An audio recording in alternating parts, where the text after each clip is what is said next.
Muito boa noite, está começando agora mais uma edição do programa Terças Cósmicas. Esta é uma iniciativa da Universidade Livre de Educação Cósmica, Unicósmica, e você está aqui com a gente neste dia 22 de outubro de 2024. A gente se vê aqui pelo YouTube Unicósmica. Que bom que você está aqui na nossa conexão. Bem, eu quero te fazer uma pergunta. Quando o contato com outras civilizações do cosmos for uma realidade para nós, como serão reguladas essas relações? Você já pensou sobre isso? Este é o tema da nossa live de hoje, que traz o filósofo e pesquisador Flori Antônio Tasca. Ele irá falar sobre o tema exodireito no futuro da humanidade. Bem, o tema de hoje tem tudo a ver com a proposta da educacional da Unicósmica, né, que trabalha pela disseminação de uma consciência cósmica, da educação cósmica visando uma consciência cósmica, e sobre isso fala mais um pouquinho com a gente Ana Santos, que é a coordenadora do nosso projeto. Eu vou chamar a Ana agora, olha ela aí. Boa noite, Ana. Hora da gente falar da Unicósmica. Com certeza, é uma alegria realmente falarmos sobre esse assunto, né? Apresentar a Unicósmica, que é uma universidade livre de educação cósmica, resultado, né, de todo o trabalho, de toda a pesquisa de Paulo Antônio Landulfo Fernandes, fundador do nosso Centro de Estudos Exobiológicos Astacheran, que é a entidade mantenedora da Unicósmica. Isso me remete muito, Cássia, desde a época quando eu ingressei no SES, que um dos assuntos mais falados era essa parte, né, da ufologia, exobiologia, como é o nosso centro de estudos. Então, o centro foi fundado realmente com esse objetivo de divulgar a existência de vida em outros planetas e também procurar realizar estudos que contribuíssem para o autodesenvolvimento da nossa humanidade. Então, nós não ficamos esquecidos nesse projeto e só olhando para as civilizações de fora. Procuramos e se houve essa preocupação para que houvesse também o desenvolvimento da nossa coletividade, da nossa humanidade, para que a gente atingisse também outros mundos superiores com outro desenvolvimento. E é em cima disso que nós estamos trabalhando, né? Buscando sempre a paz sem fronteiras, todas as questões ligadas a preconceito, a divisão, nada disso faz parte da nossa vida. A religião, para nós, é somente uma, o bem, e todas as religiões são necessárias, que são escolas que existem para a educação da nossa humanidade, que é uma humanidade, vamos dizer assim, heterogênea no seu evoluir, e que essas escolas são necessárias. Mas quando a gente fala desse tema de hoje, eu sempre me recordo da fala de Paulo Fernandes, né? E ele dizia que o importante não eram os discos voadores, que para ele o mais importante era quem estava dentro do disco voador e o que tem a dizer para nós. Isso realmente enchia a gente de esperança, de querer conhecer muito mais sobre esses seres, né? De saber qual a missão deles, o que é que eles vêm fazer aqui. E sempre foi uma interrogação a gente imaginar, quando houver esse reconhecimento, como vamos estabelecer esse relacionamento com essas civilizações. Então, isso sempre foi um alerta para nós, foi um ponto de interrogação, e como foi dito, né, que Astacheran, quando deu as orientações, ele disse que o importante não era só os sinais dos discos voadores, que havia de grande importância era quem estava dentro dele, e por isso que o nosso estudo se baseou na exobiologia. Então, nós estamos felizes recebendo o professor Antônio Tasca, que é de grande importância dentro desse assunto, e que ele traz, né, essa visão futurista desse relacionamento. Então, nós trabalhamos com o presente, mas estamos construindo também esse futuro e preparando, né, todos dentro do seu cada um dentro do seu evoluir, entendendo o que se trata realmente, o que é a gente se relacionar com essas civilizações de fora em todos os níveis, né? Em nível de direito, a nível ético, tantas coisas. Então, hoje nós estamos aqui recebendo esse presente, né, com a presença do nosso grande amigo, professor Tasca. Seja bem-vindo, professor, que nós tenhamos uma noite muito especial para os nossos conhecimentos. É isso aí, Ana. Muito obrigada. O professor Tasca é um pesquisador, né? Ele traz para a gente esses temas inovadores, né? Que tanto trazem para a gente reflexões importantíssimas. Muito boa noite, professor Tasca. Eu vou apresentá-lo mais uma vez para o nosso público. Flori Antônio Tasca é filósofo, educador e jurista. Ele é especialista em exociências sociais, fundou e coordena o Grupo Ufológico Paraná, PATOVNI, é autor do livro O Paradigma Alien, a Revolução nas Ciências Sociais, fundou e edita a revista Cosmovni. Muito boa noite, professor Tasca. É um prazer imenso tê-lo aqui novamente no nosso programa Terças Cósmicas, com esse tema maravilhoso que o senhor compartilha hoje com a gente aqui. Boa noite, professora Ana Santos, Cássia, Jocélio, que está aí nos ajudando também nos bastidores. Cumprimento a todos que estão assistindo esta apresentação e também a todos aqueles que venham a tomar contato deste conteúdo num momento posterior. A todos e sempre a clássica saudação do planeta Vulcano, vida longa e próspera. Então, para mim, isso mesmo, ó, todos têm o DNA alienígena aí. Isso.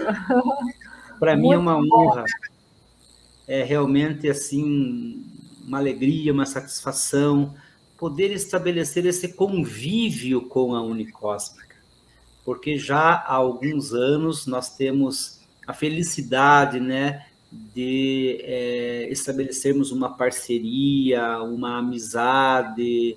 Isso é excelente, é maravilhoso, porque estamos todos imbuídos deste mesmo ideal, desta mesma missão, que é contribuir, ainda que modestamente, para a preparação da humanidade. Quando acontecer esse contato público ostensivo e formal, essa educação de base com a qual nós estamos trabalhando vai se revelar de uma importância crucial, porque nós sabemos que as inteligências alienígenas estão aqui no planeta e nos visitam há muito tempo. Só que isso a casuística ufológica nos mostra, inclusive a partir da experiência de Paulo Fernandes com Ashtar Sheran, de forma tópica, individualizada ou, no máximo, né, com grupos pequenos.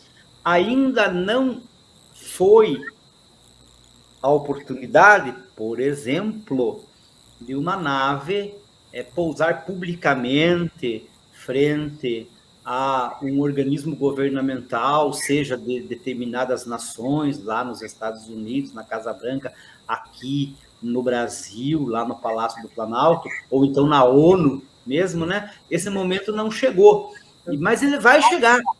E quando isso acontecer, então, as pessoas deverão estar preparadas para uma transformação completa nos seus valores. A ciência e a tecnologia irão sofrer assim um impacto tremendo em todos os campos do conhecimento, como a professora Ana comentou antes também, né? No âmbito da ética, no âmbito da religiosidade, no âmbito cultural, de um modo em geral. Então, é justamente com essa ideia que eu aqui estou hoje para partilhar uma e outra reflexão apenas a respeito da relevância do exodireito para o futuro da humanidade ou também o futuro do exodireito. Primeiro, vamos definir o que seja o exodireito e eu gostaria de mostrar aqui para vocês também uma separata da nossa revista Cosmóvine, número 4, no qual eu publiquei um artigo denominado A Profecia do Exodireito. Então, basicamente, assim, as ideias que eu pretendo expor estão sintetizadas nesta revista, neste artigo. Né?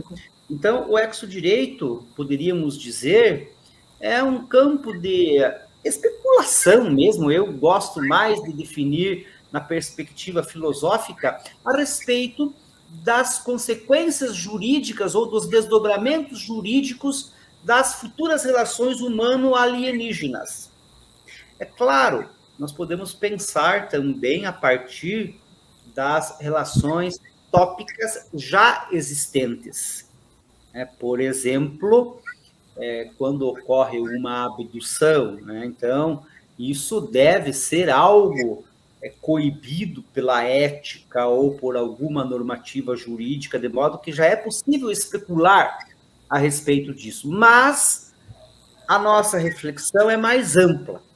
Ela vai questionar justamente a presença ostensiva, oficial, inegável de civilizações ou de inteligências alienígenas aqui no planeta Terra. Como também, é claro, obviamente, que esse contato pode se estabelecer fora do planeta com a exploração espacial da humanidade. Então, ao lado da exopolítica, que é um campo mais abrangente, nós temos o exodireito como o conjunto de especulações, no momento, podemos dizer assim, a respeito das consequências jurídicas dos direitos e deveres que serão vigentes, aplicáveis, normatizados, previstos entre humanos e seres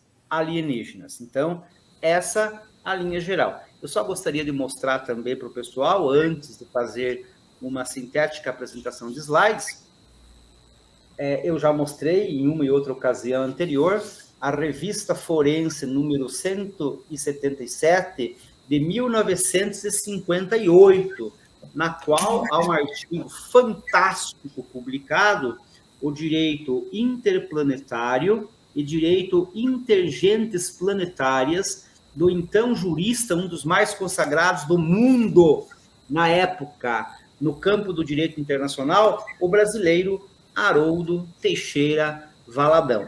Então, nós vamos partir a nossa reflexão do passado. Então, nós vamos partir ali de 58, quando o professor Valadão estabeleceu postulados essenciais para a compreensão daquilo que hoje nós conhecemos como o direito espacial e o exodireito. Para, num momento seguinte, fazermos algumas reflexões a respeito do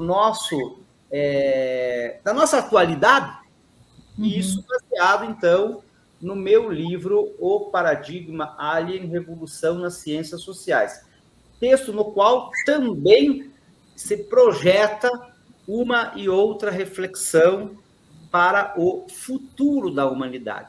E como eu vou fazer uma referência durante a minha apresentação, quero mostrar para vocês aqui Arthur Berlet, Os Discos Voadores da Utopia à Realidade. Berlet, que no ano de 1958 permaneceu durante 9 dias no planeta Akar. Então, só para que o pessoal aí fique sabendo que esta literatura é que fundamenta a minha apresentação. Até porque, professora Ana, a senhora sabe, eu já falei isso, eu não tenho, assim, de modo consciente, ao menos, nenhuma experiência anômala.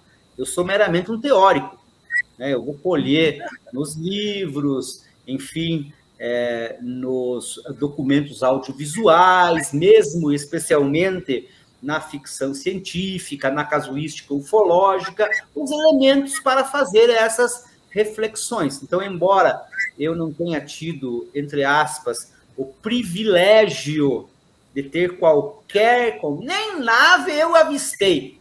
Você tem uma ideia, né? Que a maioria das pessoas que se interessam pelo assunto é porque teve uma e outra, né? experiência nesse sentido. Então, eu nunca vi nada, nunca vi uma nave, nunca vi um ET, nunca canalizei uma mensagem, nunca vi um espírito, pelo menos de modo consciente. Entretanto, não é porque eu não vi que eles não existam. Né? Todos são fenômenos perfeitamente reais. Eu não acredito, eu tenho certeza, eu sei disso. Né? De modo que, para mim, não faz diferença. Né? Então, toda essa reflexão que nós faremos tem fundamentação justamente nessa literatura, também, óbvio, claro, na condução assim, de um amigo da sabedoria, como é chamado filósofo, né? De minhas reflexões, né? Do meu pensamento a respeito dessas questões todas. Então, dito isso, pessoal, vamos fazer aqui a nossa apresentação. Jocélio, me socorra, por favor. Professor, só lembrando a quem assiste a gente agora, que as pessoas podem deixar suas perguntas, assim que o senhor terminar a sua apresentação, a gente pode já encaminhá-las. Será uma honra, na medida das minhas limitações, é claro, né, buscar oferecer alguma resposta aos questionamentos dos nossos internautas, né? Então, eu fico totalmente à disposição. Pessoal, aliás, era para eu mudar o título aqui, acabou não mudando, ficou... Puxa vida, eu peguei o arquivo errado, mas enfim. É errado, mas vai ter que servir esse, né? Que essa apresentação eu fiz num outro evento e agora eu tinha preparado um específico para a Unicósmica, mas passou batido, como diz. Me perdoem, pessoal. Então, assim, vamos partir desse artigo, A Profecia do Exodireito, e também a partir do artigo do professor Haroldo Teixeira Valadão, que é justamente Direito Interplanetário e Direito Intergentes Planetárias. Em 1958, o professor Valadão se entusiasmou, pessoal, com o lançamento do primeiro satélite artificial, o Sputnik I, pela extinta, falecida União Soviética. E quando isso aconteceu, então dando início à chamada era espacial, o professor Valadão se pôs a pensar. Ele que era um dos autores mais consagrados do direito internacional da época, e que também, na condição de estudioso do direito internacional, sabia exatamente como havia sido construída essa nova área jurídica com as grandes navegações, com a conquista de territórios pelos povos europeus, nomeadamente Espanha e Portugal. Então, a partir dessa história, ele passou a refletir sobre a possibilidade futura de a humanidade, uma vez lançando artefatos artificiais, tecnológicos, para fora da atmosfera, uma vez tensionando expandir a sua presença no espaço exterior, mediante a conquista, entre aspas, com esse termo, né, conquista, né, ou exploração,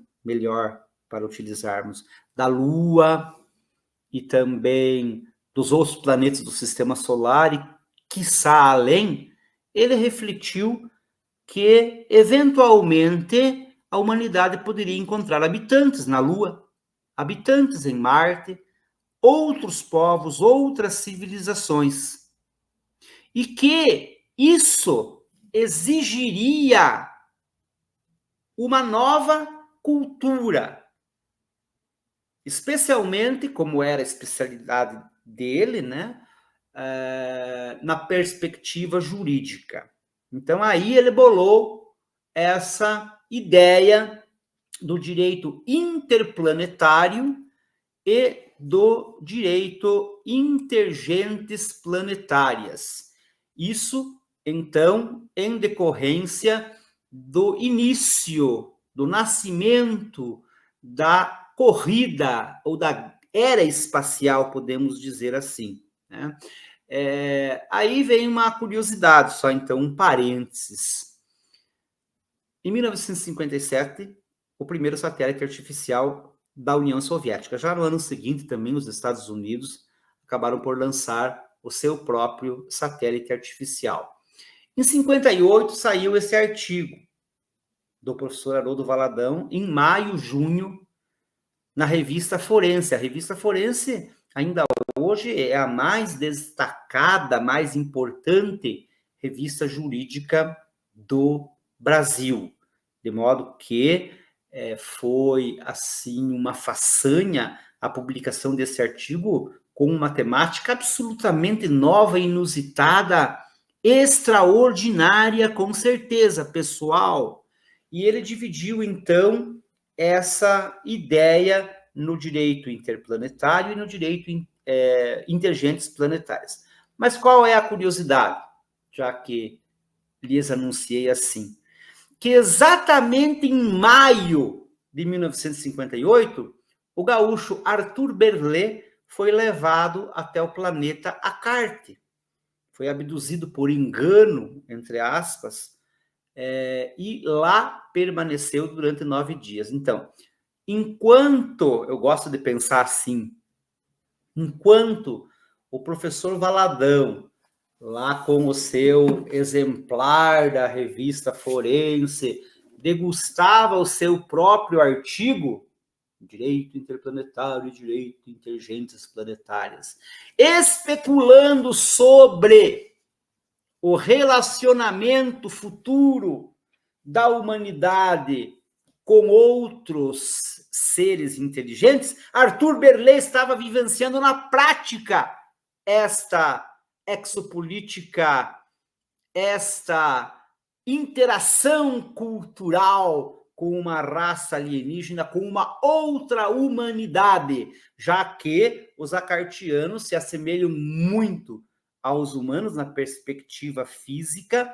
e ele lá permanecendo, então, durante 9 dias, ele pôde conhecer empiricamente aspectos da ciência, da tecnologia, da religiosidade, do lazer, inclusive, né, do poderio militar bélico dos acartianos, dentre tantos outros aspectos, porque o povo de Acarte facultou essa oportunidade de ele tomar contato. Então, eu gosto de fazer sempre essa ressalva, né, essa curiosidade, porque é algo fascinante de se pensar. Pessoal, então, já lançamos aí o nosso satélite e agora só vamos dizer o seguinte, ainda em relação ao passado, mas já fazendo uma ponte com o momento presente. O direito interplanetário pensado pelo professor Haroldo Valadão nada mais é hoje do que o direito espacial. Então, o direito espacial é um ramo do direito internacional público que regulamenta a presença do ser humano no espaço exterior. Lembrando que, segundo a Organização das Nações Unidas, o espaço exterior compreende aquilo que está acima de 100 quilômetros da superfície terrestre. Então, a partir daí, já não é mais, vamos dizer assim, o direito aéreo que regulamenta.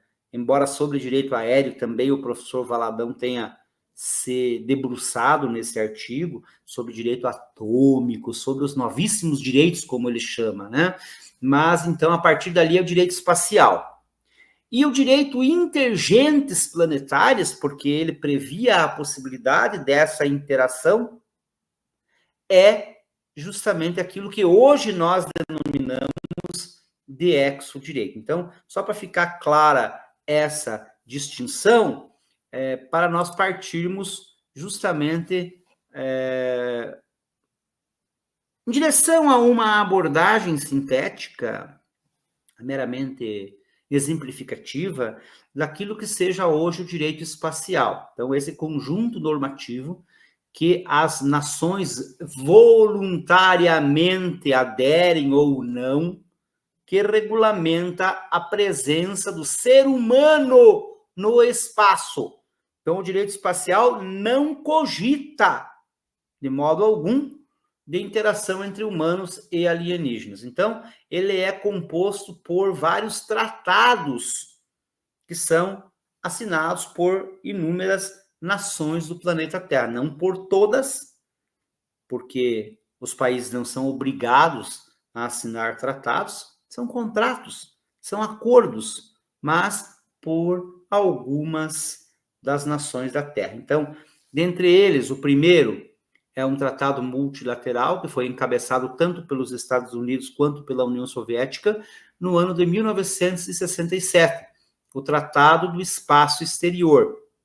E esse tratado, pessoal, ele concretiza, de certo modo, aquilo que o professor Haroldo Valadão havia previsto uma década antes, que toda a exploração espacial deveria visar o bem comum.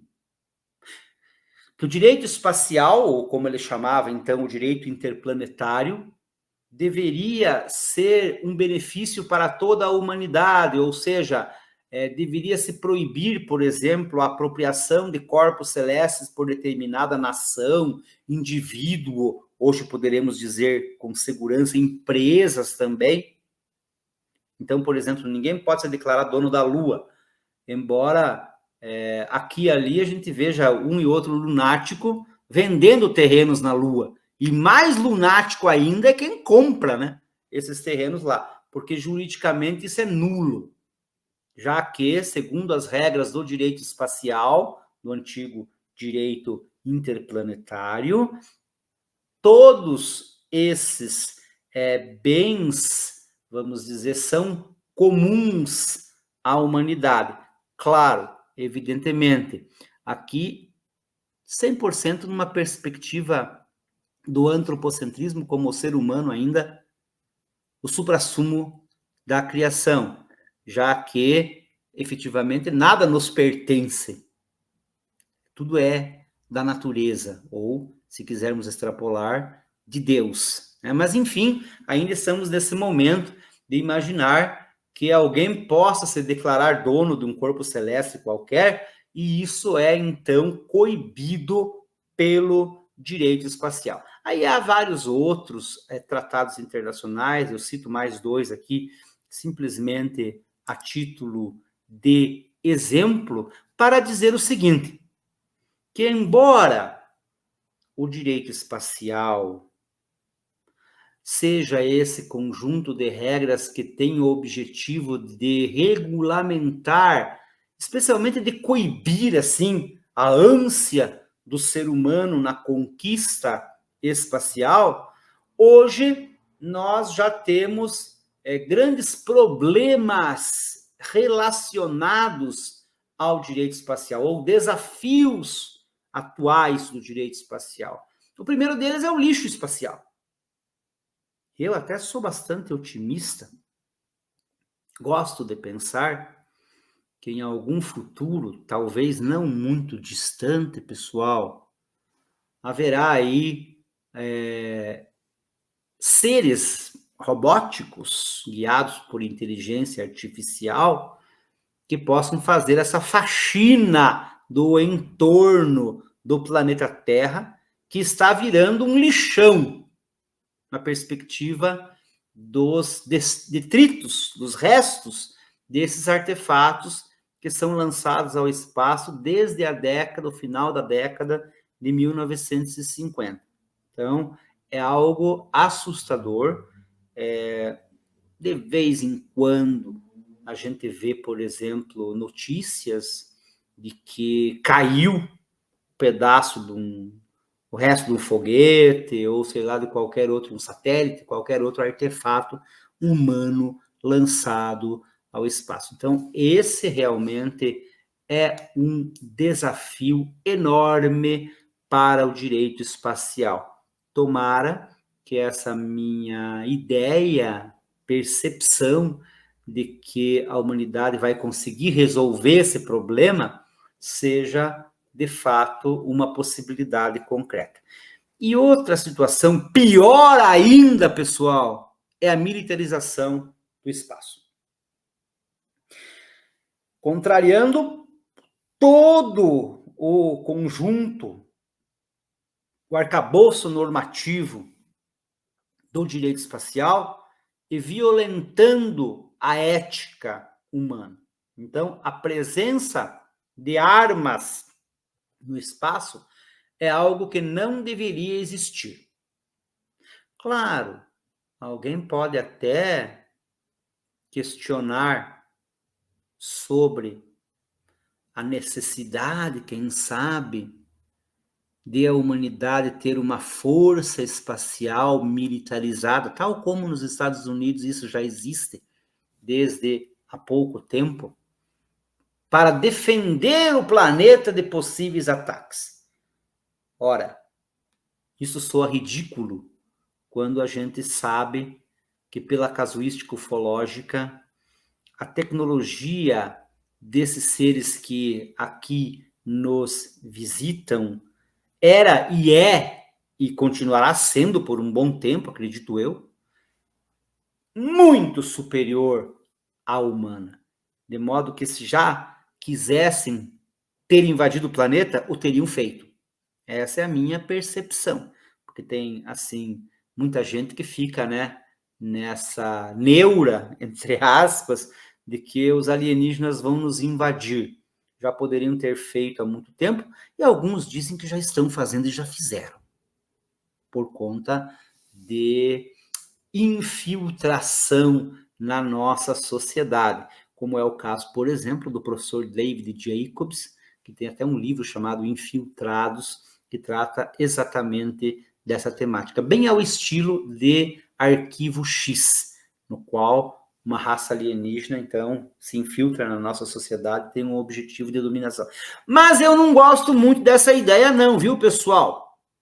Eu acredito que isso não proceda, até porque aí está o Centro de Estudos Exobiológicos Ashtar Sheran, a Unicósmica, demonstrando que a mensagem do comandante Sheran é uma mensagem de otimismo e nós sabemos que há toda uma força de defesa, não apenas planetária, como de todo o nosso sistema solar, sob o comando dele e de outros também a serviço do governador aí da nossa área, correto? Então, eu tenho, assim, um ponto de vista mais otimista em relação a isso. De qualquer sorte, é um problema a militarização do espaço e contraria totalmente o direito espacial, as regras de direito espacial. Então, a partir daquele histórico anterior, de 1958, nós chegamos agora a esse momento que nós estamos vivendo aí de presença humana no espaço e, embora a corrida espacial tenha dado uma sossegada por décadas atrás, hoje parece que, sob impulso de empresas privadas, há um ressurgir de desejo, de intenção, de projeto, de realização, já a caminho da presença humana no espaço. Já se cogita a montagem de bases lunares, enfim, a terraformação de Marte e por aí vai. Agora, algo que tem que ficar bastante claro aqui para nós, para a gente poder, então, evoluir na nossa reflexão. Todo o direito espacial, pessoal, é fundamentado no ser humano, no antropocentrismo. O elemento alienígena está alijado, está ausente, não faz parte do conjunto normativo do direito espacial. De modo que essa é a função do exodireito, justamente o tema, então, do nosso diálogo desta oportunidade, um tema realmente intrigante e que nos leva a refletir sobre o futuro da raça humana e o seu relacionamento com outras civilizações, com outras inteligências. Então, antes de tratar dessa distinção feita aí nesse slide que vocês estão vendo, vamos estabelecer outra que não foi aqui ilustrada, mas que tem também alguma importância.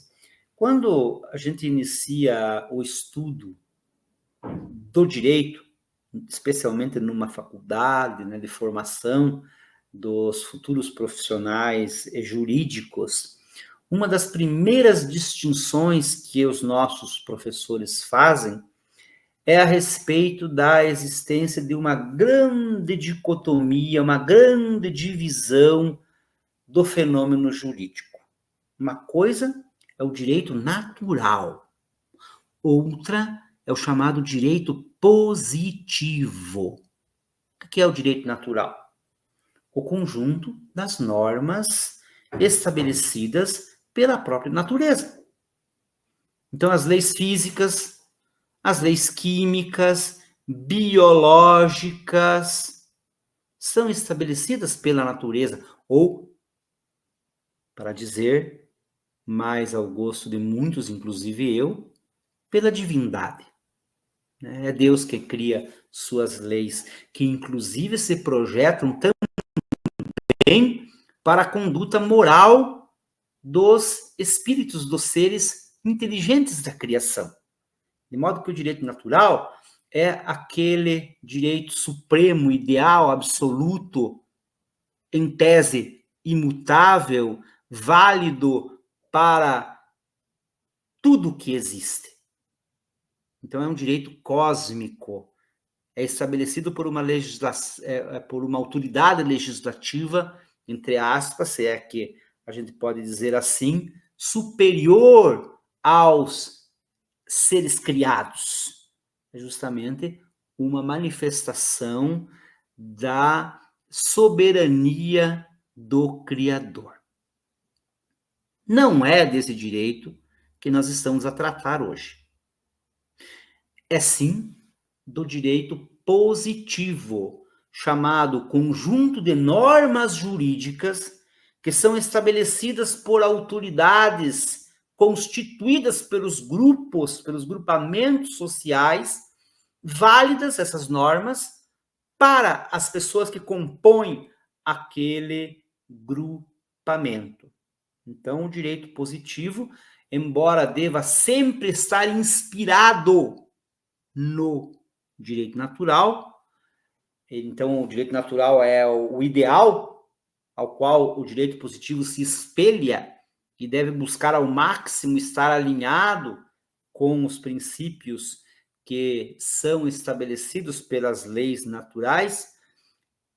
Isso costuma não ocorrer, dada a própria imperfeição do ser humano. Então, por exemplo, o direito positivo é o conjunto de normas que estão vigentes no Brasil. Para dar, assim, né, o exemplo da nossa realidade, da nossa territorialidade. Então, no Brasil, nós temos uma Constituição da República, nós temos os vários códigos de lei, Código Civil, Código Penal, códigos processuais. Então, tem ali a relação do contribuinte para com o fisco, nós temos o Código Tributário, aí, além desses códigos, que nada mais são do que leis também, né, todo um conjunto legislativo chamado infraconstitucional, que regulamenta desde a existência, né, de entidades privadas, até mesmo as relações intersubjetivas dos indivíduos, propriamente. Então, o direito positivo é esse conjunto de normas aplicáveis a uma determinada coletividade. Então, nós podemos dizer, por exemplo, que nós temos um direito positivo brasileiro, que nós temos um direito positivo mexicano, japonês e assim por diante. Tá? É claro, já vamos fazer a ressalva em relação àquilo que eu havia dito anteriormente. Antes, porém, o direito positivo, ele se divide também em dois grandes campos de atuação, o público e o privado. No âmbito do direito público, regulamenta-se a existência dos estados e o seu funcionamento. Então, por exemplo, pessoal, no Brasil, nós temos uma Constituição Federal, como, obviamente, qualquer outro país também vai ser regido por uma lei maior chamada de regra Constituição. Então, a Constituição vai estabelecer a existência do Estado brasileiro, como ele se organiza, então, os poderes que emanam desse Estado, o poder de fazer normas, o legislativo, o daquele de aplicar as normas, o executivo, de julgar a transgressão das normas, o judiciário. Então, dentro da perspectiva pública da existência do Estado Brasil, por exemplo, assim se organiza o direito público, não só na Constituição, mas aí nós vamos encontrar, né, na administração pública, nós temos o direito administrativo, enfim, em vários outros setores, sempre que envolve o Estado, nós estamos tratando do direito público. E o direito privado, por sua vez, trata das relações entre indivíduos e instituições privadas. Então, por exemplo, o Centro de Estudos Exobiológicos Arte Taxeran é uma instituição privada. As igrejas, os clubes, as empresas, as associações em geral, são instituições privadas.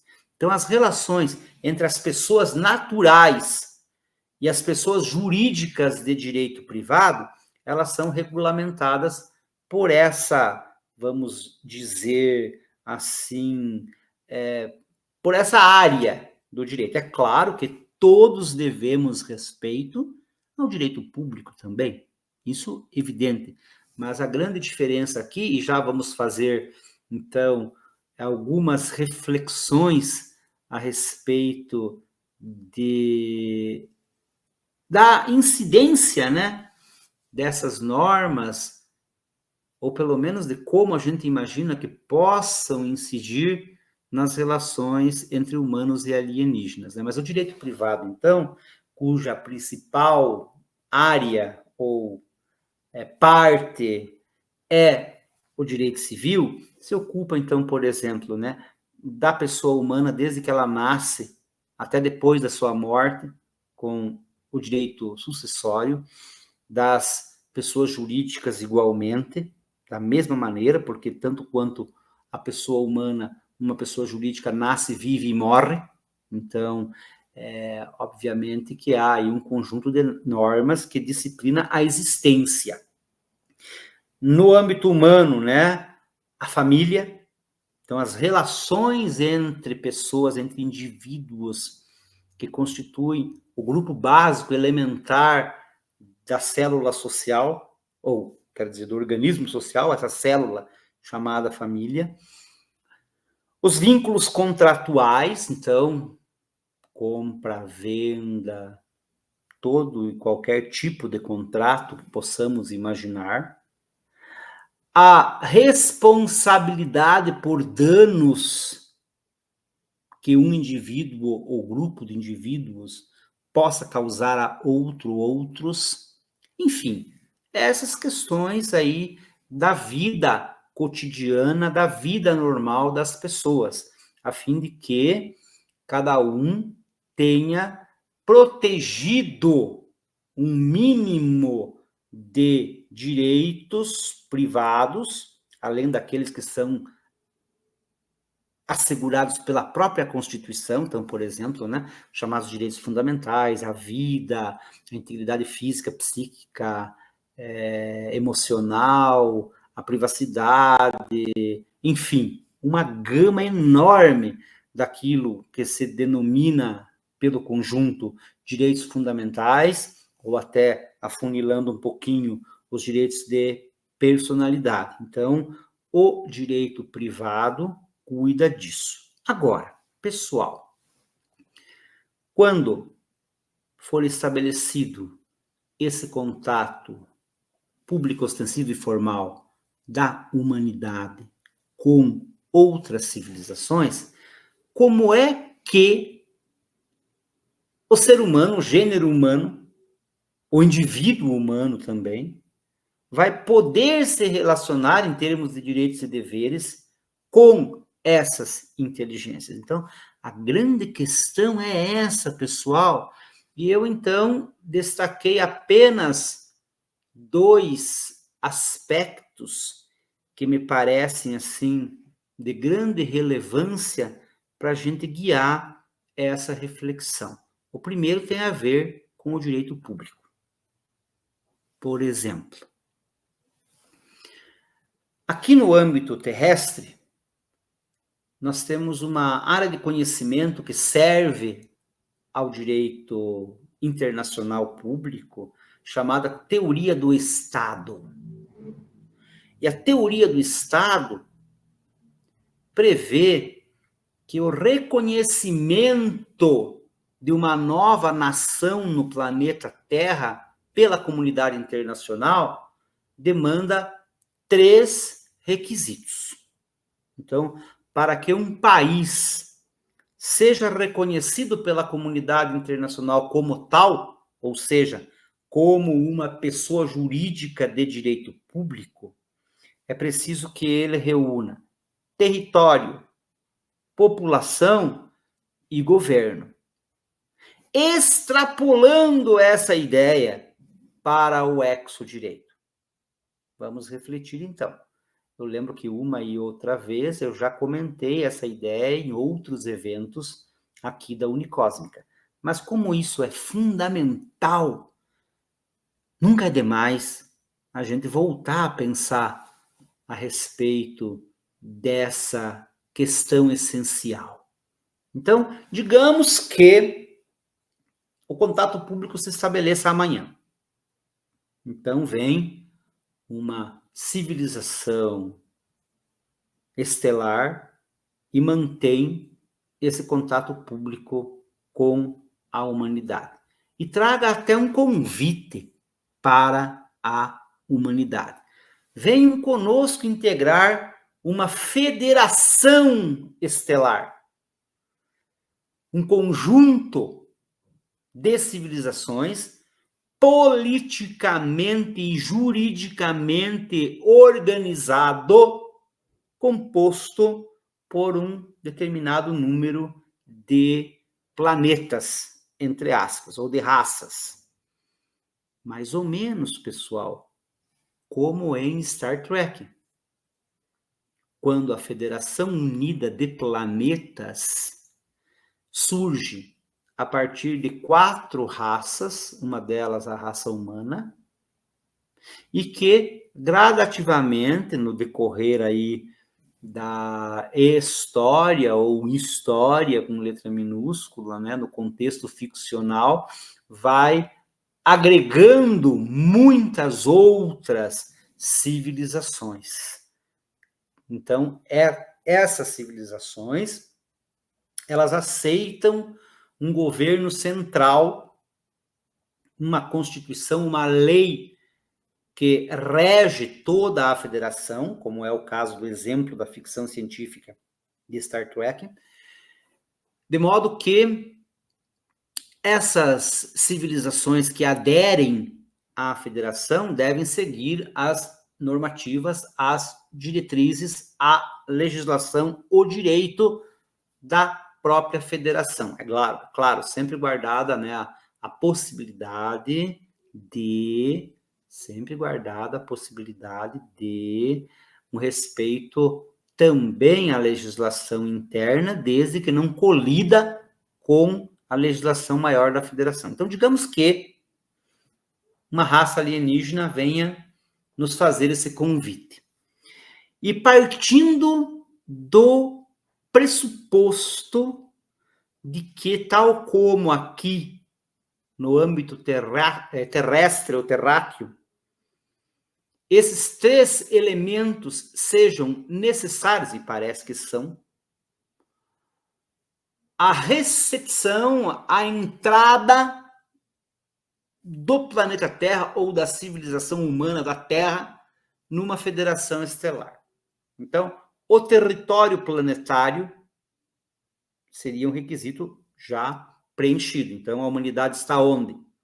Ela vive no planeta Terra.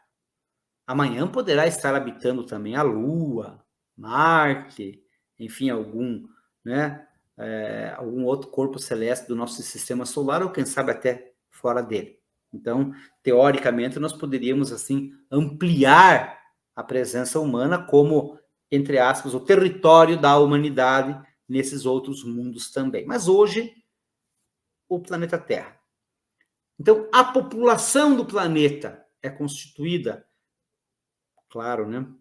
O planeta é povoado por muitas formas de vida, mas nós, os humanos, é que fazemos ciência e tecnologia, que estamos aqui conversando nesta maravilhosa ocasião, desenvolvendo cultura, filosofia, religião, embora outras espécies também estejam tendo reconhecimento paulatino, né, da sua condição, entre aspas, de portador de direitos e obrigações, ou tecnicamente pessoas não humanas, ainda é o ser humano quem está no domínio planetário dos seres biológicos que aqui vivem. Então, a população do planeta é a humanidade, não tem dúvida. Agora, pessoal, e o governo? Qual é o governo do planeta Terra? Não. Aí nós não teríamos a presença, o preenchimento desse requisito. Por quê? Porque o planeta está fragmentado em centenas de nações. Então, algo como uma Organização das Nações Unidas, uma ONU melhorada e ampliada para representar todos os povos da Terra, seria necessária para haver esse reconhecimento, essa aptidão, o cumprimento desse requisito para o ser humano integrar uma federação estelar. Então, esse é um limite do exodireito. O professor Haroldo Valadão, quando escreve o seu artigo em 58, trata da ONU. E ele diz, então, que a humanidade deveria dissolver essa ideia de soberania nacional, a fim de que uma única voz planetária possa representar a humanidade perante uma comunidade estelar. Então, isso ele já escreveu lá em 58, ele que entendia muito dessa temática do direito internacional, porque ele extrapolou o direito internacional. Ele interpretou, então, as nações da Terra equivalentes às civilizações planetárias, de modo que, perante uma federação estelar, na hipótese desse convite ser uma realidade para que a raça humana integre um organismo político, jurídico maior, então, como se aceitar a fragmentação que existe hoje? Vale dizer, em outras palavras, qual a nação que estaria habilitada a representar a humanidade? E aqui, um outro parênteses. Quando, em 1956, reza a lenda, 3 naves alienígenas pousaram, vou fazer a dramatização aqui agora, numa base militar norte-americana, e os alienígenas exigiram que o presidente de então, Eisenhower, lá comparecesse para celebrar uma espécie de um acordo, de um tratado interestelar. Dizem que isso foi feito. isso teria acontecido. O professor Michael Salla, que trata da exopolítica numa perspectiva mais sombria em relação àquela que foi abordada inicialmente pelo fundador desse movimento, o professor Alfred Webre, ele denuncia que esse tratado, esse acordo, foi bastante prejudicial para a humanidade. E ele questiona que autoridade tem o governo dos Estados Unidos para fazer um acordo que implica numa presença alienígena ao redor de todo o globo, ou seja, planetária. Então, isso já é uma reflexão na perspectiva jurídica do direito público que vale ser fomentada, articulada, porque se isso for verdade, e muitos juram que é verdade, então nós já teríamos aí uma relação diplomática e jurídica também de uma civilização estelar com ao menos uma nação da Terra.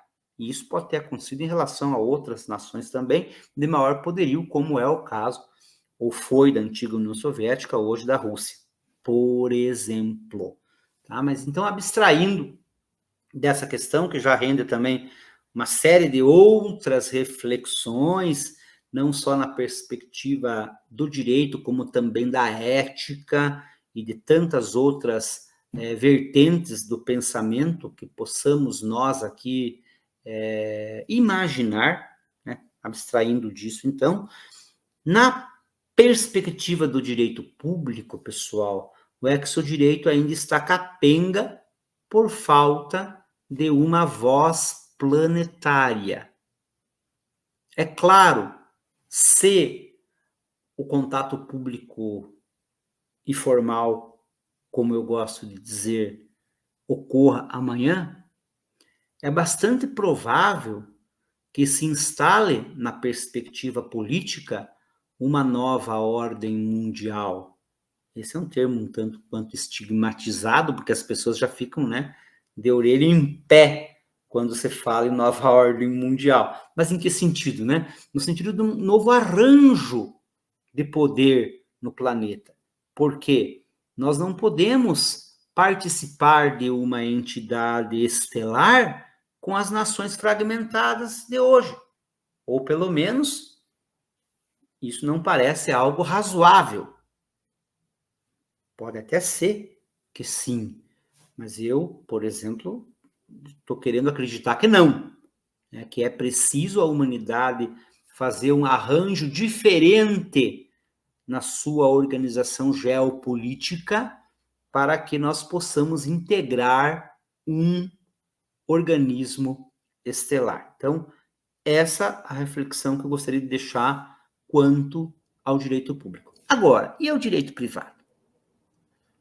Quando os alienígenas estiverem aqui, e um deles, por exemplo, ou mais de um, em mais de uma ocasião, puder falar nos eventos da Unicósmica, como é que seriam as relações individuais e às vezes até coletivas também, desde que no âmbito dos interesses privados, né, desses seres com nós humanos? Então eu vou dar um exemplo.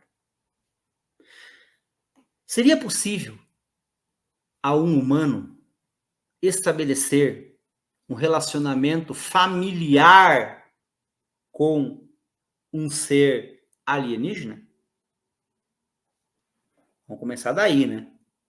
Então, por exemplo, a casuística ufológica é bastante rica em nos indicar a existência de processos de hibridização humano-alienígena.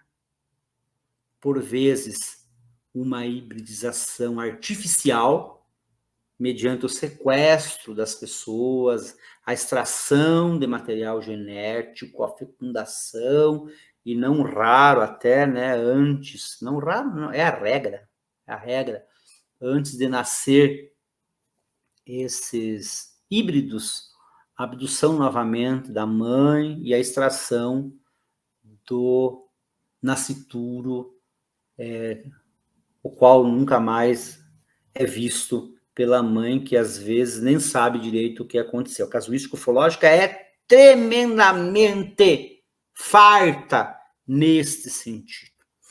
Em outras situações, a hibridização acontece de modo natural.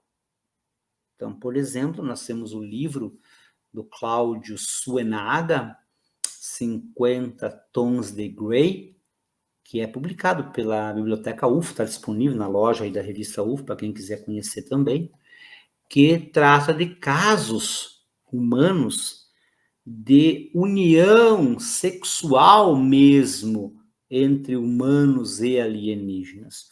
Um dos mais célebres é o caso do meu primo distante, Antônio Nelson Tasca, que em 1983 foi abduzido no interior de Santa Catarina, no Brasil, e essa abdução se transformou num contato, o contato que levou à união dele com uma mulher do mundo de Agali, e reza a lenda que dessa união nasceram 2 filhos, cujos nomes até foi declarado por ela naquela ocasião, Mada e Madana.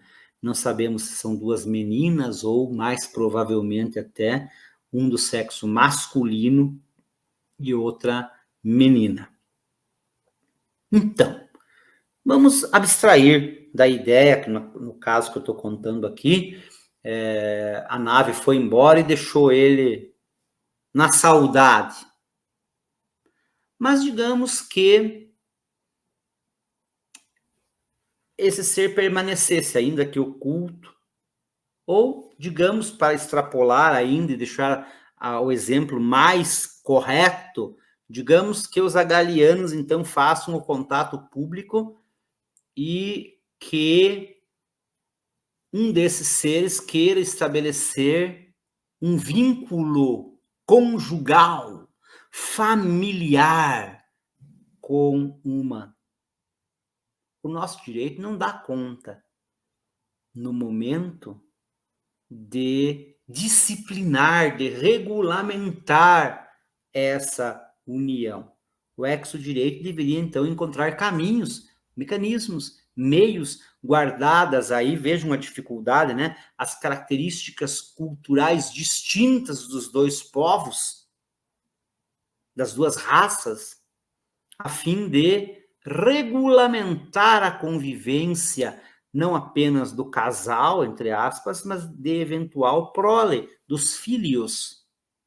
Então, seria possível haver direito de filiação? Inclusive, foi uma grande mágoa do meu primo distante, já falecido, Antônio Nelson Tasca, porque ele se sentiu meio que usado para ter aquela experiência que gerou filhos que, segundo ele, embora o relacionamento tenha sido assim tópico e fugaz, né, mas que levavam a carga genética dele. Ele é o pai, ou foi o pai dessas crianças. Então haveria aí alguma consequência legal, normativa, jurídica desse relacionamento? É uma pergunta. Como outra, por exemplo, como poderia ocorrer o comércio, né, a troca de bens e de serviços entre humanos e alienígenas, seja na perspectiva individual ou mesmo coletiva, empresarial, para usarmos essa expressão? Então, nós não temos essas respostas. Nós mal estamos fazendo as perguntas.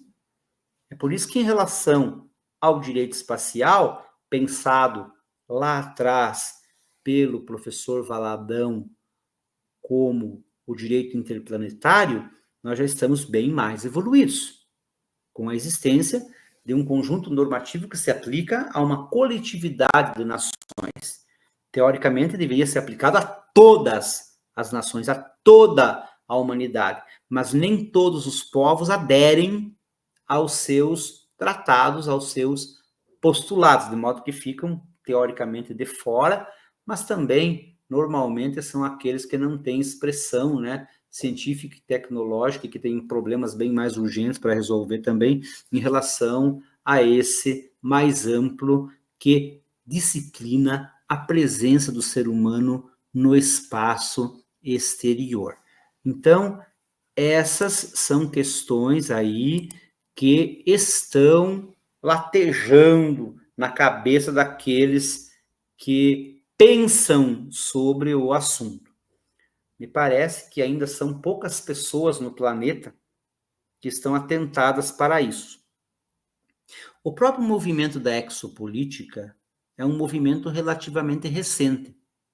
Ele surgiu na década de 1970, mas ele se consolidou apenas ali no ano 2000, quando nós tivemos a publicação de 2 trabalhos fundamentais, um do professor Alfredo Webre, o fundador da exopolítica, outro do professor Michael Salla, que hoje é o principal expoente dessa nova vertente de pensamento, que especula sobre as relações políticas da humanidade com civilizações extraterrestres.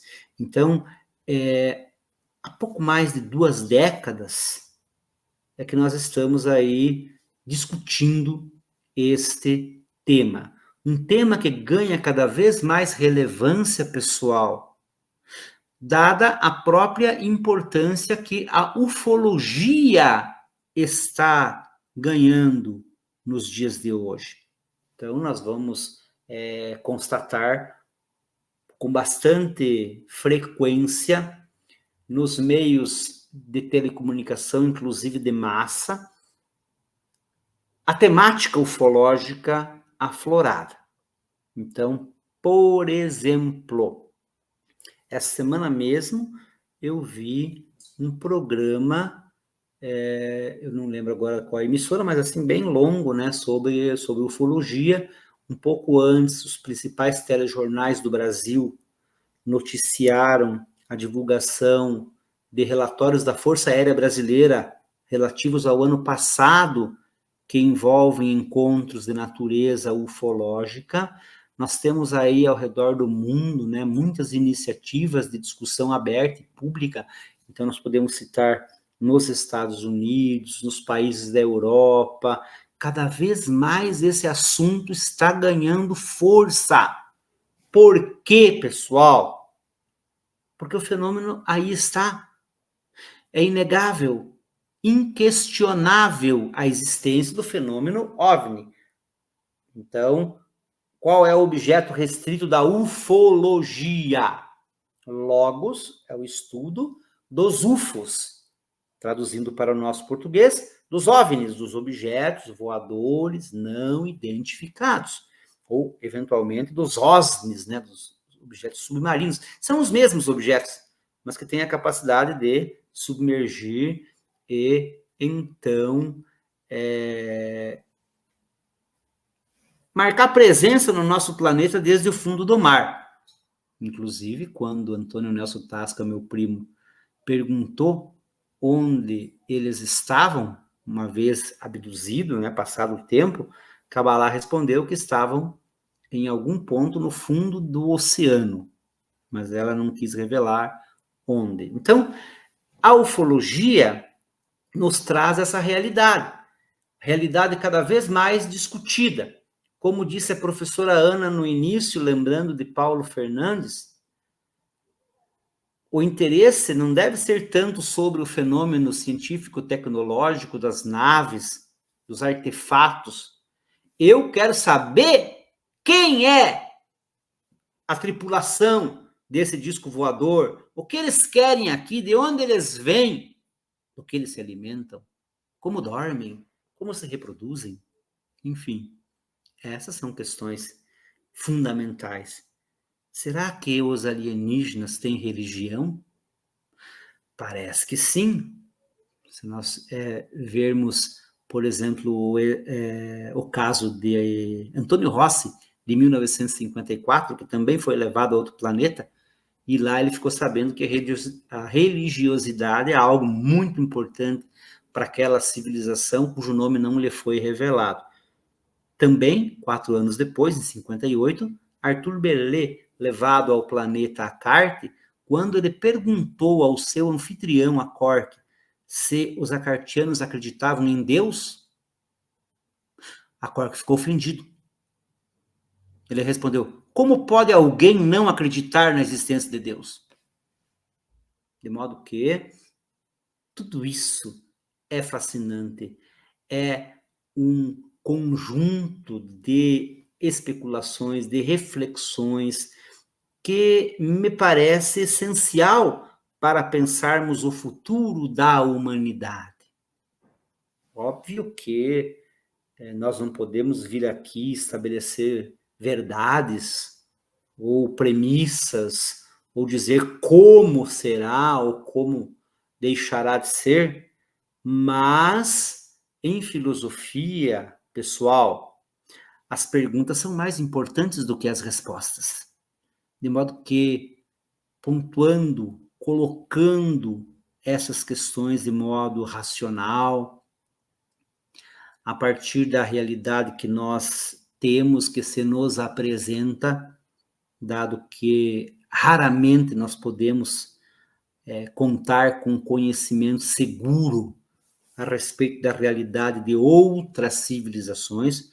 Um dos poucos exemplos é aquele trazido pelo já citado Arthur Bellet, outro grande exemplo por Paulo Fernandes, quando teve uma série de contatos com o comando Ashtar-Sheran, inclusive ele próprio, né? Então, mas exceto uma e outra situação tópica, nós não sabemos quem eles são exatamente, o que eles querem, como eles se organizam, mas eu gosto de pensar, a partir até do exemplo da ficção científica também, que essas civilizações mais evoluídas, tanto quanto, por exemplo, em Star Trek, a humanidade é em relação, ou a Federação é em relação a muitos outros povos, né? Eles estão nos acompanhando, eles estão nos orientando, nos protegendo, nos tutelando de alguma maneira, a fim de que, no momento no qual a humanidade estiver, entre aspas, minimamente pronta, e eu até arrisco cogitar, especular aqui com vocês, pessoal, não tanto na perspectiva científica e tecnológica, que foi o critério utilizado em Star Trek para haver o primeiro contato do povo vulcano, aquele do Sr. Spock, com a humanidade. Foi quando a humanidade descobriu o chamado motor de dobra espacial, que permitia voar à velocidade, viajar, voar, à velocidade da luz e mais, e além. Né? A dobra espacial 1, 2, 5, e até vai a dobra 9, mais ou menos assim, nessa especulação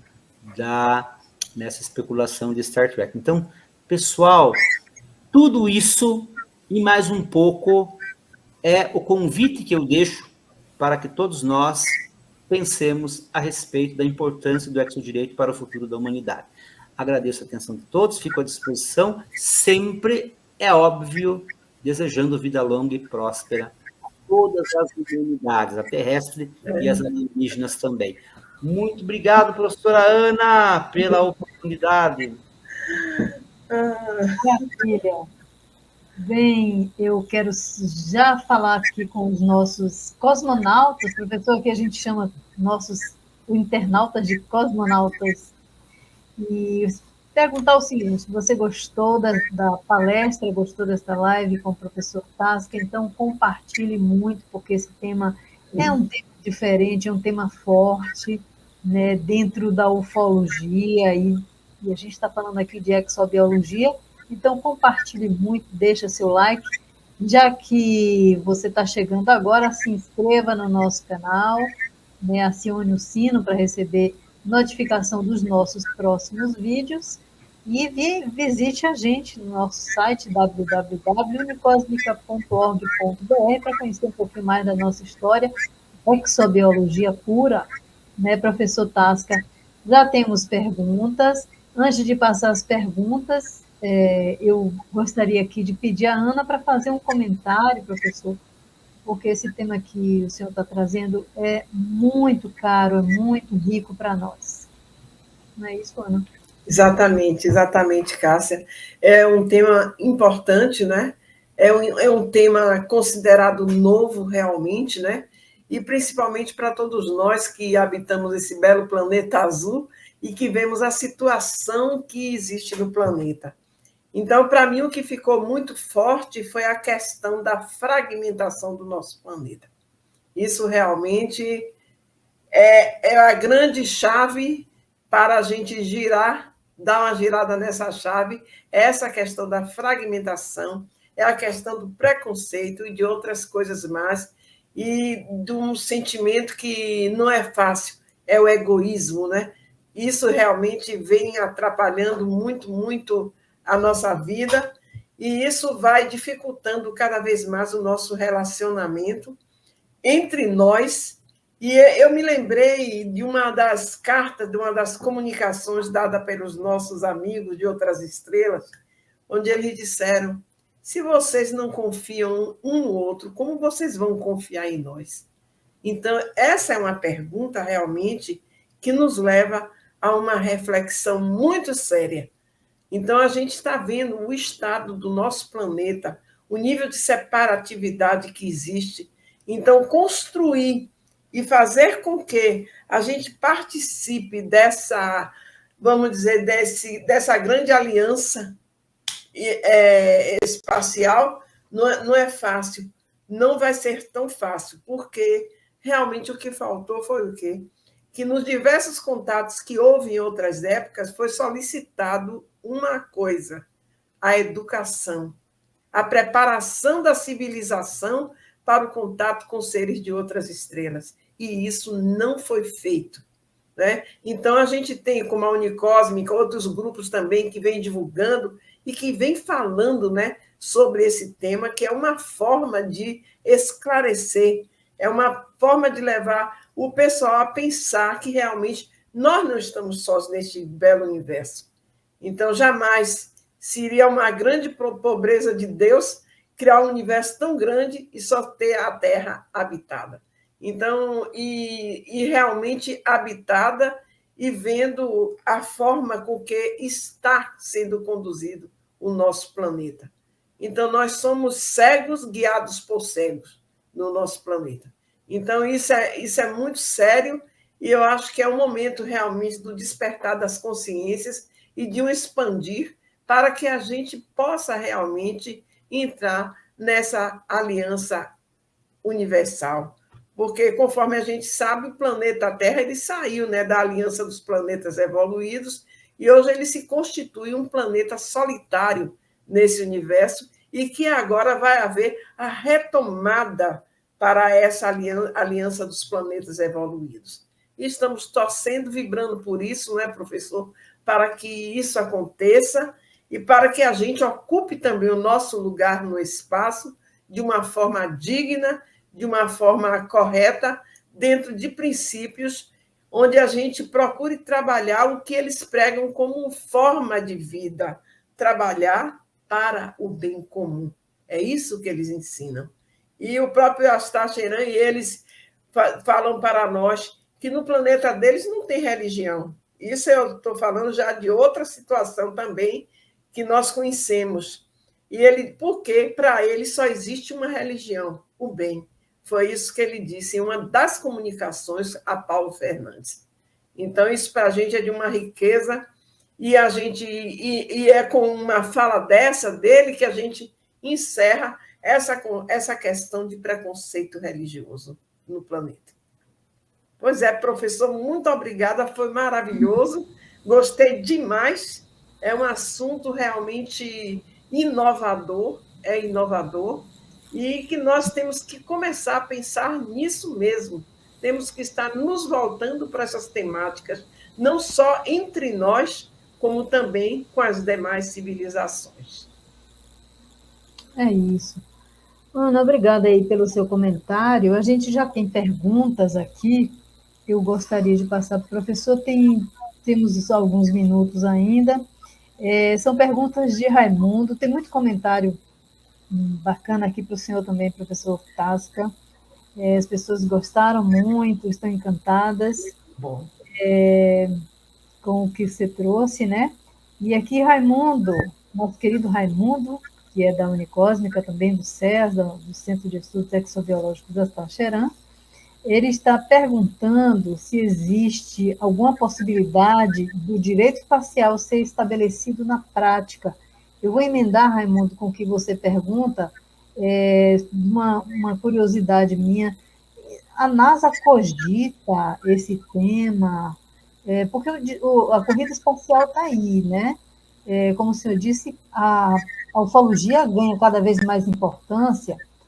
Então, já se cogita lá também? Raimundo, me permita aí, viu, fazer emendando aqui a sua pergunta aqui para o professor Tasca.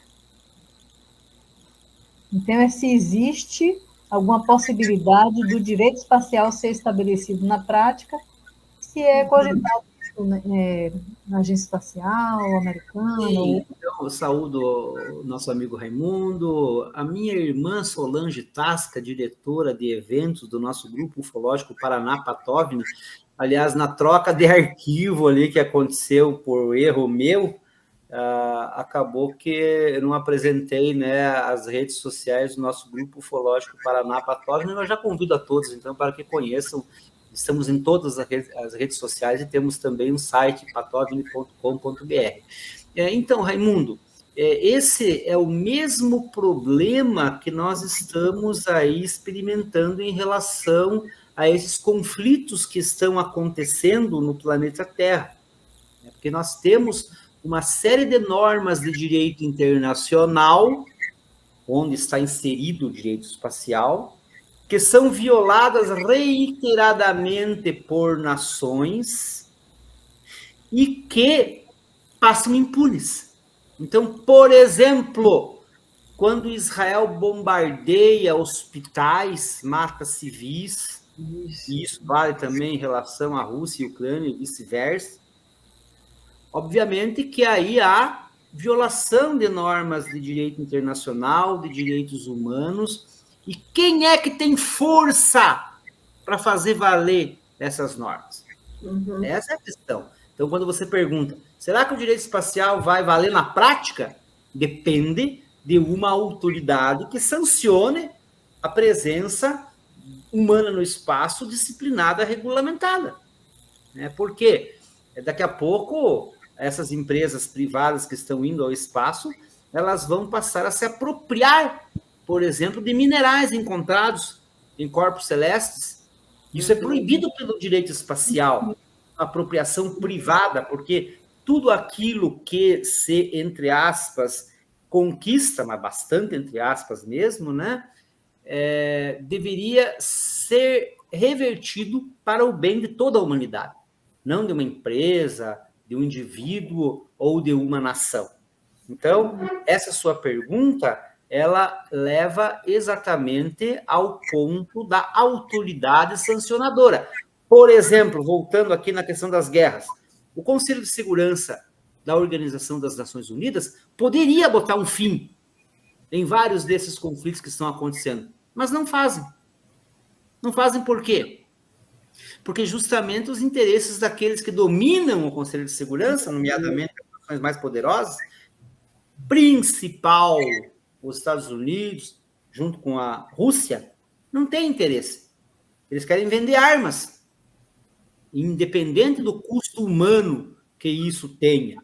Então, talvez, Raimundo, essa efetividade ela não seja tão presente, até porque também a corrida espacial está um tanto quanto incipiente, né? Ela ficou adormecida aí durante algumas décadas, agora que está retomando. Então, nós não temos ainda uma presença humana no espaço tão sólida a ponto de justificar o sancionamento das normas. Agora, vai acontecer isso, né? E aí você também perguntou sobre o exodireito no meio ufológico. Ninguém fala disso, Raimundo. Na verdade, assim, O pessoal está preocupado em ver a luzinha no céu e a velocidade do que elas são feitas, sistema de propulsão, não sei o quê, não sei o quê. Pouca gente está preocupada com quem está tripulando essas naves, com a agenda deles, com o que eles querem. Então, isso é objeto da exopolítica, e agora entra aí o exodireito como também uma nova ciência social especulativa, né, mais de grau filosófico, que vai refletir na perspectiva jurídica mais topicamente. Como também é claro, nós temos, por exemplo, a professora Lala Barreto, lá do Rio de Janeiro, que ela trata da exoantropologia. Então, ela estuda, né, a antropologia, já que ela é antropóloga, na mesma medida da interação humana com outras raças. Então, exo é um termo que nós podemos agregar a qualquer ciência natural ou humana, como é o próprio nome do CES, Centro de Estudos Exobiológicos, Ashtar-Sheran. Cássia, você emendou a pergunta, como é que ficou essa emenda mesmo? A emenda é sobre, no universo da NASA, isso se fala alguma coisa sobre isso? Na verdade, assim, a NASA sabe muito e divulga pouco.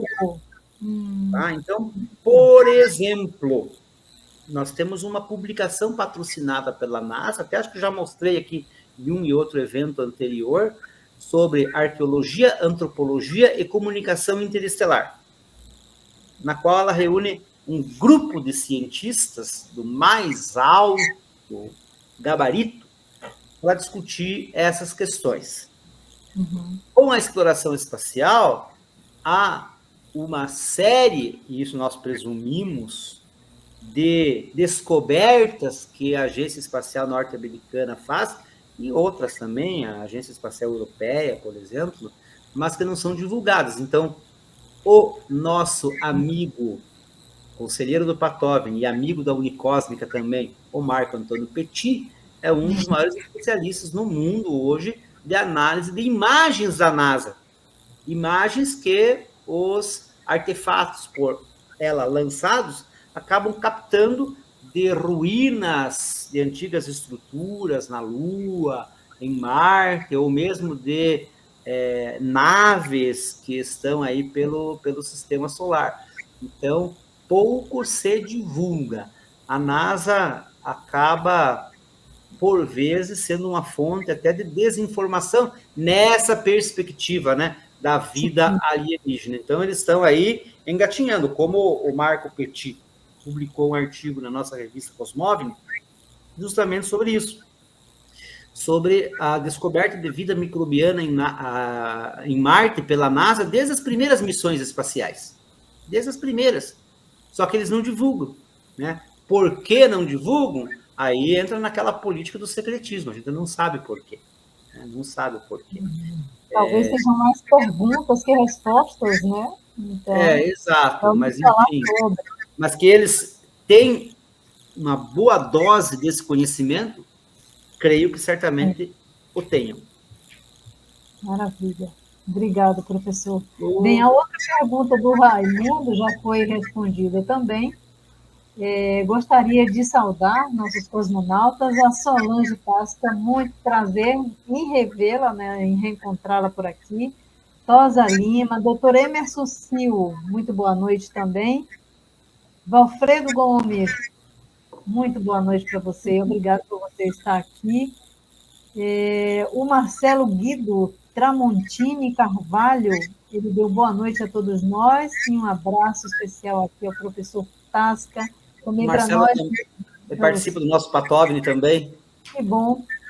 E o Albério Risco, a Itana Cardoso, muito obrigada. Albério Risco, muito obrigado também a você que está aqui, a Cândida Cruz. Então, professor Tasca, são as nossas famílias reunidas aqui, né? E outros que a gente não conhece, então chegaram junto aqui para compartilhar aqui desse tema com a gente agradece. Estamos chegando aqui no horário do nosso finalzinho do nosso programa. Eu já deixei aqui o Instagram do Grupo Patovni, @Patovni Grupo Ufológico, está aí com com os acentozinhos, né? Então, Agora a gente vai se despedir, deixando aqui um pouquinho de vontade, né, de estarmos juntos novamente para falar sobre esse tema tão rico, né, tão novo, tanta coisa aí que a gente pode explorar e que, professor, você já trouxe aqui para a gente reflexões importantíssimas. E a partir de agora, né, a gente vai olhar um pouco diferente aí para quando estivermos na Lua ou quando estivermos a caminho de outros planetas, né? Acontecer a partir de então. Bem, Ana, então agora a gente se despede do professor Tasca, por enquanto, né? E fica aí o convite para a próxima vez, os temas são sempre muito importantes. Raimundo está trazendo mais uma pergunta aqui, Rai, eu não sei se vamos ter tempo para... professor, veja se é possível ainda. Felipe Casimiro, você está aqui também, muito obrigada por você estar aqui, com saudades, ele sempre assiste os nossos programas, obrigado também a você, um abraço grande também. Vou trazer, professor, a última pergunta aqui de Raimundo, tá certo? Certo. A presença de seres de outros planetas no espaço terrestre, como poderia ser definido no exodireito? E essa presença seria vista pelos países como uma ameaça ao direito espacial? Obrigada, Raimundo. Ao direito espacial, talvez propriamente não, Raimundo, porque o direito espacial ele não cogita do elemento alienígena, né? Ele simplesmente regulamenta a presença do ser humano no espaço. Tá? Então, não propriamente na perspectiva do direito espacial. Agora, como ameaça, sim. Né? Tanto que reza a lenda que os Estados Unidos têm um sistema de defesa que, eventualmente, acaba combatendo, né, ou tentando abater artefatos alienígenas que vêm ao planeta Terra. Isso não precisa nem ir longe para a gente exemplificar. Em 1956, quando João de Freitas Guimarães foi convidado a dar um passeio numa nave espacial aqui no litoral de São Paulo, os alienígenas, os homens do espaço, marcaram com ele um reencontro para dali a algum tempo, e acabou vazando para a imprensa isso, e as Forças Armadas do Brasil, naquela época, chamaram ele e disseram, se pintar disco voador aqui, nós vamos abater, nós vamos combater. Então, isso significa que as nações, em geral, veem como uma ameaça. E a presença, para falar da primeira parte do teu questionamento, então, dos alienígenas aqui no planeta Terra, igualmente, em geral, é considerada uma hostilidade. Basta exemplificar o ocorrido em 1986, na chamada Noite Oficial dos OVNIs do Brasil, quando ao menos 21 discos voadores foram detectados sobrevoando o espaço aéreo brasileiro, e o governo de então autorizou uma missão de interceptação por parte da Força Aérea em relação a esses artefatos, significando dizer que a violação, entre aspas, do espaço aéreo da nossa nação foi considerado como algo hostil, embora naquela ocasião, como em tantas outras também, a tecnologia humana não tenha sido páreo para a tecnologia alienígena.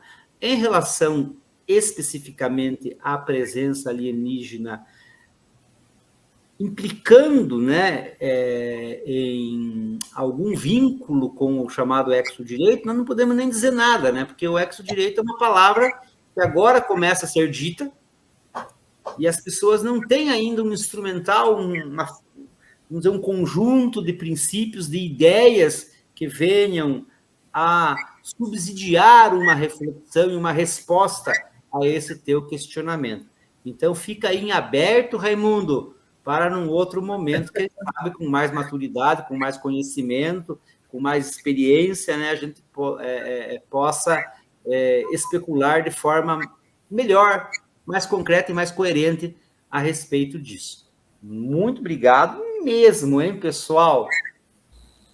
Obrigada, professor Tasca. Uma live maravilhosa com esse tema, né? Tão palpitante e recheada de casuística, do jeito que a gente gosta. Né, Ana?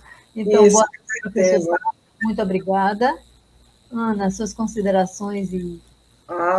Meu agradecimento é especial ao professor Tasca, agradecimento a todos que se fizeram presentes na noite de hoje e ainda os que vão assistir também essa live, muito especial. E vamos continuar, né, professor, vibrando para que o planeta atinja uma nota musical maior, né? E que em breve a gente esteja aí escrevendo a Declaração dos Direitos Cósmicos, quem sabe? Assim maravilha. seja, assim seja. Maravilha, Ana. Ótima forma de finalizar aqui. Então, é isso. Gratidão, professor. Muito obrigada, professor Tasca, por compartilhar os seus conhecimentos com a gente. E até uma próxima vez. Bem, a você que assistiu a live agora ou que vai assistir depois, né, gravado, nossos agradecimentos, né, você que nos dá a alegria desse encontro. Até a próxima, tá? Obrigada a todos que estão aqui. Eu falei os nomes de quem deixou a mensagem, mas quem não deixou também, um grande abraço. E siga a gente, né, a nossa programação no Instagram e no Facebook, @ Unicósmica. E a gente se encontra agora, sabe quando? No dia 1º de novembro, com o nosso passeio pelo céu com o professor Paulo Sobreira, no nosso Planetário Virtual Unicósmica. Um grande abraço e até lá.